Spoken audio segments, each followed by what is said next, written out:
questão aqui é que ela não tem sais suficiente para dar sustentação a qualquer reação orgânica. Bom, Não serve para água planta. Isso aí é água? isso é água deionizada. Quer dizer que é uma água que tem 0,001 de íons livres de hidrogênio, H+. O H+, quando ele está muito ativo no meio, muito presente no meio, ele forma ácidos. Como ele forma ácidos, ele vai destruir, certo, os minerais, destruir certos nutrientes, atingir a matéria orgânica e assim sucessivamente. Vejam bem. Então nós vimos, certo, em sala, rochas. Então aqui está a amostra de uma rocha de basalto, certo? Aqui é basalto, que é uma rocha magmática vulcânica, certo? Extrusiva. Quando essa rocha se decompõe a partir do intemperismo físico-químico, ela forma esse solo mais avermelhado. Por quê? Porque ela é rica em mineral ferro-magnesiano. É por isso que ela, quando vai se decompondo, quimicamente, a reação química, ela vai formando essas colorações alaranjadas e avermelhadas. Certo? Esse solo aqui é o solo que a gente pegou ali na Serra do Cristo, certo? Esse é um solo, certo, formado justamente por uma rocha magmática intrusiva como o granito. O granito ele pode ter várias cores, né? Tem mais esbranquiçado, amarelado, certo? Tem rosado, certo? E assim sucessivamente. Então, o granito é uma rocha de estrutura fanerítica, porque eu consigo distinguir os minerais que estão presentes. Eu sei que tudo que está preto aqui são micas, o que está aqui branco leitoso, certo? São feldespatos cálcicos, certo? O que está aqui brilhando vítreo, alguns são micas e outros são quartzo, que é justamente, certo, a decomposição do granito rosa como este que vai formar esse solo aqui amarelado, né?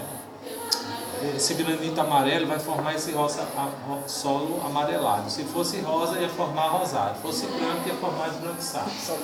Então, a geologia ela procura identificar os tipos de sedimento e associá-los imediatamente ao seu material de origem, que é uma rocha. Agora, quando eu tenho um solo mais escuro, então subentende-se que esse solo mais escuro ele tem uma carga orgânica presente. É uma primeira estimativa. Mas para ter essa certeza, nós precisamos, né, fazer o experimento. Trouxeram água oxigenada? Então vamos lá para o nosso experimento.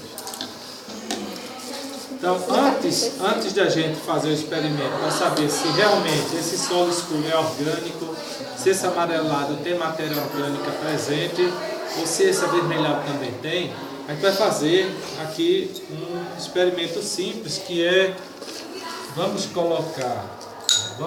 diluir esses mesmos tipos de solo, certo? Numa proporção de 50 para 100, quer dizer, 50 ml de solo para 100 ml de água deionizada. Então, o solo avermelhado, né, no recipiente, que nós vamos agitar um pouquinho e deixar decantar. Né? A finalidade da agitação é fazer com que toda a argila que esteja, certo, presente, ela possa ser deslocada pela solução. Vamos fazer a mesma coisa com o solo amarelado.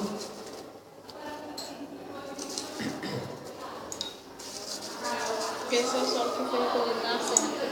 É o solo que a gente pegou lá na Serra do Cristo. A mesma coisa, 50 ml de solo para 100 ml de água deionizada. A água deionizada ela tem um pH 7, ou seja, ela é neutra. Isso quer dizer que ela não vai decompor nenhum mineral importante que tenha nesses solos, já que ela não vai permitir a formação de nenhum ácido ou nenhuma base, certo, forte, porque assim como o ácido corrói, uma base forte também corrói, tipo a ureia. E finalmente, né, vamos utilizar o terceiro tipo de solo, que é um solo mais escuro.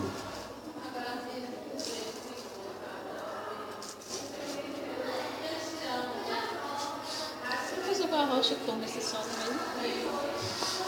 Sim. Esse solo ele já tem a participação da matéria orgânica tipo aqui. Isso aqui é um fóssil de um osso, certo? É um osso de uma preguiça gigante encontrado aqui na região mesmo.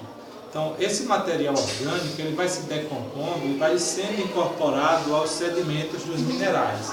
Então, a incorporação da matéria orgânica, como a decomposição de folhas, certo? De animais, de galhos das árvores, termina contribuindo para a formação de minerais orgânicos.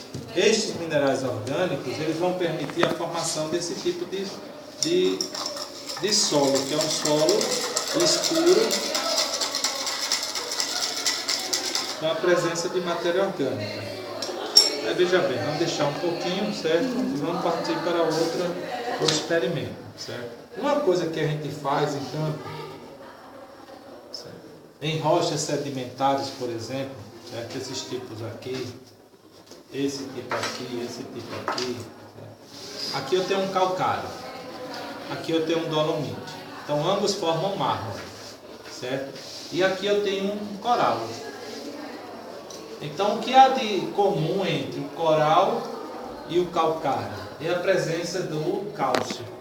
É a presença dos minerais à base de carbonato, como carbonato de cálcio. Então, se uma rocha tem carbonato de cálcio,